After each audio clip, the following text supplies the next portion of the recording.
সাবেক প্রধানমন্ত্রী শেখ হাসিনাকে প্রধান আসামি করে গুমের শিকার হওয়া ইউপিডিএফ নেতা মাইকেল চাকমা আন্তর্জাতিক অপরাধ ট্রাইব্যুনালে অভিযোগ জানিয়েছেন। ট্রাইব্যুনালে চিফ প্রসিকিউটর মোহাম্মদ তাজুলের কাছে তার গুমের ঘটনার মৌখিক অভিযোগ করেন। অভিযোগ আমলে নিয়েছেন তদন্ত সংস্থা। আরও জানাচ্ছেন সৈকত সাদিক।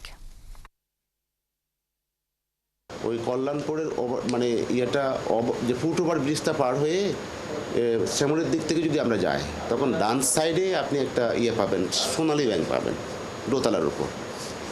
ওই সামনে থেকে আমাকে তুলে নিয়ে গেছে। এভাবেই ভয়াবহ গুমের অভিজ্ঞতা আন্তর্জাতিক অপরাধ ট্রাইব্যুনালের তদন্ত সংস্থায় বর্ণনা করেন দীর্ঘ 5 বছর 4 মাস গুম থাকা ইউপিডিএফ নেতা মাইকেল চাকমা। আমাকে 4-5 বার 2019 সালের 9 এপ্রিল রাজধানীর কল্যাণপুর এলাকা থেকে তাকে তুলে নেওয়া হয়। ছাত্র জনতার গণঅভ্যুত্থানে শেখ হাসিনার পতন হলে 7 আগস্ট আয়নাঘর থেকে মুক্তি পান তিনি। গুমের অভিযোগ নিয়ে বুধবার সকাল 9টার কিছু আগে তিনি আন্তর্জাতিক অপরাধ ট্রাইব্যুনালের চিফ প্রসিকিউটর কার্যালয়ে আসেন।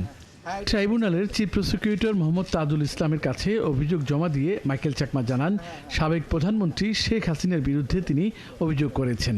আমি প্রধান আসামি হিসেবে তো শেখ হাসিনাকেই আমি দায়ী করব, মানে আমার গুমের জন্য, এবং সে এবং তার সাথে যারা আরও জড়িত ছিল। এ সময় চিফ প্রসিকিউটর মোহাম্মদ তাজুল ইসলাম বলেন, আইনের বিধান অনুযায়ী গুমের এই মৌখিক অভিযোগ আমলে নিয়েছেন তারা। উনাকে যে গামছা দিয়ে তার চোখ এবং হাত বাঁধা হয়েছিল সেটাও তিনি সাথে করে নিয়ে এসেছেন।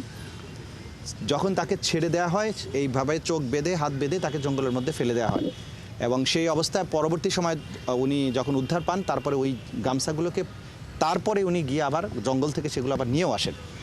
তো এই সব কিছু মিলে তার অভিযোগটাকে আমরা আমলে গ্রহণ করছি। আমরা এগুলোকে তদন্ত করব এবং করে অন্যদের ব্যাপারে যেভাবে আমরা তদন্ত করি এবং বিচারের জন্য উপযুক্ত করে আদালতের সামনে উপস্থাপন করা হবে, সেই কাজটা আমরা ওনার ক্ষেত্রে করব।